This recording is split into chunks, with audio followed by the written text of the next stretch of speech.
From Hollywood, it's time now for... Johnny Dollar. Johnny, this phone number you left for me to call. Are you at Bellevue Hospital? Yeah, Randy. What's wrong? Are you at headquarters? Yeah. A truck ran over Mike Flynn, and I'm sure it was deliberate. But he's alive, I hope. He was 4 hours ago when I dragged him in here.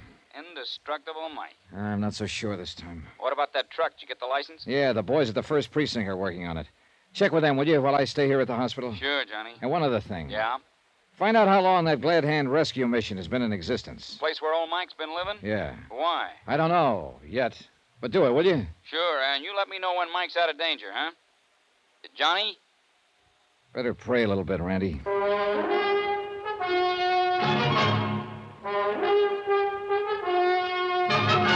Tonight and every weekday night, Bob Bailey in the transcribed adventures of the man with the action-packed expense account, America's fabulous freelance insurance investigator. Yours truly, Johnny Dollar.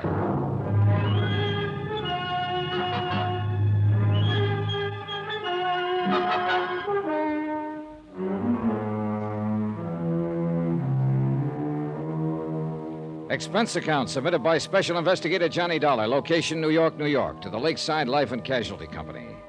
Following is an accounting of expenditures incurred during my investigation of the Indestructible Mike matter. The veneer of class and education assumed by J. Wesley Cosgrave just wasn't thick enough to hide the fact that he was better known a few years ago as Dutchy Gordon. And to the old-time racketeer, it looked like a cinch. Pick up a Bowery bum like Mike Flynn. Insure his life for $50,000, give him a few weeks of high living. Then knock him off and collect the insurance. Yeah, real cinch. Especially for Cosgrave, who'd learned as far back as the early days of Prohibition how to employ hired thugs to do the dirty work, while he sat back and collected the profits. I knew as surely as I'm sitting here that Cosgrave was behind the knifing, the shooting, and now this accident to old Mike. But how to prove it? Yeah, sitting here in the waiting room of the hospital, waiting for some word of Mike's condition. Mr. Dollar? Oh, yes, Doc. Can I see him now? Very shortly, I believe. Oh, how is he? Is he There's gonna... a phone call for you at the floor desk. Oh, This way, please. thanks. But how is Mike? Doc, how is he? You'll be able to see him shortly. Here you are. Oh, thanks. Johnny Dollar. Ah, Mr. Dollar, I was quite sure that you would be there at the hospital. This is J. Wesley Cosgrave. What made you think that? Why, because of the accident to Michael Jeremiah Flynn. How did you know about it? I kept it out of the papers. I find it helpful to know about a lot of things that don't get into the papers. Well, your boy goofed, Cosgrave. Mike is still alive. My boy? You know as well as I do, Dutchy, that one of your mob was at the wheel of that truck that ran him down. You better keep your yap shut, Dollar, or I thought I made it plain to you earlier that I no longer have any connection with the doings of the, shall we say, underworld. Oh, sure. As for poor old Mike, I understand it was an accident, very unfortunate. Knock it off, Cosgrave. I was there when it happened. Oh? Yeah. Pretty stupid of a would-be killer to try that with an investigator right next to Mike, wasn't it? Did you see the driver of the truck? Suppose I did. You say he wasn't one of your boys, so what difference would it make to you? Why, none at all. Did you see him? Why don't you worry about that for a while? Again, I waited. Sat and waited. And paced the corridor of the hospital. Outside, the sun sank slowly behind the horizon of skyscrapers, and the busy clamor of the day's traffic segued to the softer, muffled, but still busy traffic hum of night. And I waited. And smoked. And waited. Finally, it must have been close to midnight. The nurse led me quietly down the hall and indicated the private room that I'd had set aside for Mike. After brief instruction about not staying too long, she pushed open the door for me and she tiptoed away. And there, lo and behold, in all his glory, his head swathed in bandages but wearing a smile a mile wide, sat Indestructible Mike. Hi there, Johnny. Mike!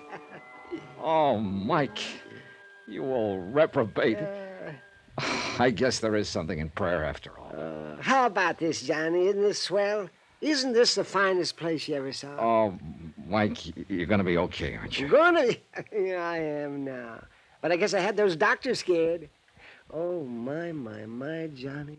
You just should have seen the way they fluttered around. And those nurses, Johnny. I never saw such beautiful ladies in all my life. And so nice. And doesn't it smell good in here? The disinfectant they use in here is much nicer than Daddy Bill has at the mission. And you know something? I haven't seen a single bed bug. Not even a cockroach. Oh, Mike. Mike, I'm so glad to see you in one piece. Oh, sure I am. But an old bum hasn't any right in a pretty place like this. You had no more business living through that accident than... Oh, Johnny, how you talk. Yeah, and you mustn't talk so much. No matter how good you feel, you need rest.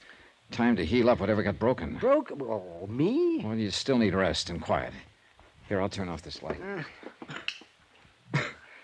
I'll see you in the morning. Oh, but, Johnny... Yeah? Johnny, how can I just sleep? Oh, too much pain, huh?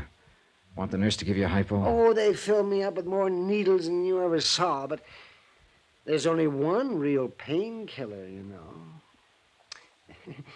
Yeah. I'll see you later. If the administration of Bellevue Hospital ever found out that I was back in Mike's room a few minutes later, and why, they'd probably have my neck. But I didn't leave the whole bottle with him, I swear it. Only about 3 fingers in his water tumbler. And the blissful expression on his face as he closed his eyes to sleep made me sure I'd done right. Item 15180, taxi back to my dingy little hotel. And I thanked whatever gods may be that old Mike had pulled through. He'd been right. They just couldn't seem to kill him. So far. But I knew they wouldn't give up. Not with $50,000 at stake. 50,000 more to line the pockets of Dutchy Gordon, who I was sure was just as much of a racketeer as ever, despite his present name of J. Wesley Cosgrave and his pretense of gentility. Because his henchmen had always feared to squeal or died violently before they could, the police had nothing on him. My job was to find one of the mob, make him sing. But how? I guess I was still thinking or dreaming about it when my phone rang the next morning. Hello, J. Dollar. This is J. Dollar. Hello. Oh. Johnny Dollar. Hey, you still in bed? Mm-hmm. Oh, Randy. Yeah, I thought you were going to call me. Is he still alive? He sure was when I last saw him at about midnight. Well, that's a miracle after what that truck did to him. And say, Yeah? the boys downtown found that truck. Yeah? Yeah, it had been stolen and was abandoned. Did they find any prints on it? Plenty. Whose? Lefty Skillman. Well, have they picked him? Yeah, they found him all right, tied up in a sack floating in the East River. Old-time gangster style. Oh, so help me, I knew that when Cosgrave You found say out... Mike's going to be okay? Randy, he was sitting up in bed perky as a cockatoo. No. I don't know how he does it. Why, he was all ready to pack up and go back to the Glad Hand Rescue Mission. Huh? Felt he didn't deserve to be in such a nice, clean place as the hospital. Bless his foolish heart. Did you find out anything for me about that flop house? Yeah, that's what I called you about. But you still haven't told me... Well, what'd you find? Well, according to the records, the building was put up in 1901. As a mission? As a piano store, 1901 to 1906. A real respectable place. Then? Well, that section began to degenerate. 1906 to 18 was a cheap grocery store. 18 for 1956. From 1918 to 22 was a second-hand clothing store. And a speakeasy till 1929. Keep going, Randy. Well, I guess the Depression knocked that out, because next it was a saloon. How long? Let's see, 1944. That's when William Grover Larkin took over the lease. Daddy Bell. Yeah, that's right. I knew it, Randy. I knew it. Yeah, what? Dutchy Gordon, alias J. Wesley Cosgrave, told me that he'd got a hand from that mission when he was just a kid. Hmm? That would have meant 25, 30 years ago at least. Yeah, it's only been a mission for 12, but... Hey, wait a minute. The lease on that property, when it was a speakeasy, it was in the name of Larkin, too. Add one more fact, Randolph, and you see what I'm getting at. What's that? Your own police files show Cosgrave was still in the rackets in 44. Yeah, but on a charge that we couldn't substantiate. Right. Tie him up. Cosgrave was a rum runner during Prohibition. Daddy Bill ran the speak for him since 1944. Whoa, now, boy. You're trying to build a case on purely circumstantial evidence. All right, but I think I can make it stick. Now, listen. Where does Cosgrave get the thugs for whatever job he's pulling now? If he is. Of course he is. And he gets them out of that flop house. The boys he gives jobs to that are never seen again, remember? Yeah, wow. Hey, maybe it does tie up. Oh, you bet your sweet life it does. At least I'm going to tie it up. Yeah, no. Take it easy, Johnny. Just how are you going to go about it? Well, the first thing I'm going to... Well, hold it. Huh? Well, what's the matter? Somebody outside the door of this room, I think. Hold on, Randy. Yeah, no. Wait a minute, Johnny. All right, what do you think you're doing? Johnny, hello! Whoever hit me with whatever he hit me with wasn't fooling me. In the second before I passed out, I vaguely remember hearing a voice, the voice of the room clerk, shouting at whoever it was, and the sound of footsteps running away. Then blackness, and a dark, heavy throbbing in my head. Then, after a long time, another familiar voice. It was Randy, I think. Dimly, somewhere along the line, I could see figures bending over me, hear the voice again. Then more darkness and the weird sounds in my brain. Other sounds, too, that seemed familiar and seemed meaningless. Meaningless. Finally, after an eternity of jumbled sounds and shadows, a cold, bright light pierced into my slowly returning consciousness. And momentarily, I could see a man in white and women in... Yeah, a hospital. These were the doctor and the nurses. I tried to speak to them. I couldn't. But slowly a realization of what had happened came to my muddled mind. Randy on the telephone had heard the attack on me and had brought help. An ambulance had brought me here. For a brief moment, I saw the glint of a needle poised above my arm.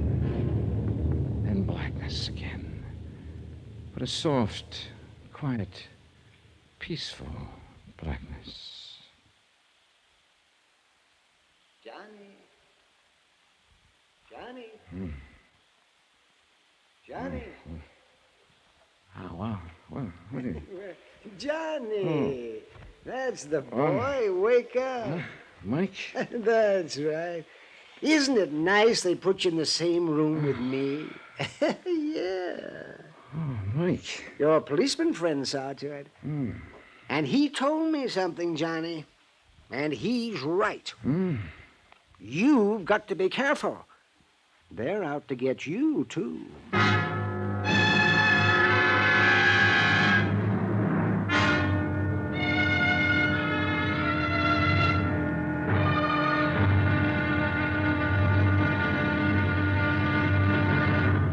Now, here's our star to tell you about the final intriguing episode of this week's story. Tomorrow? Well, old Mike may have been indestructible, but I knew by now that I wasn't. So tomorrow, the wind-up. It had to be while I was still alive. Join us, won't you? Yours truly, Johnny Dollar.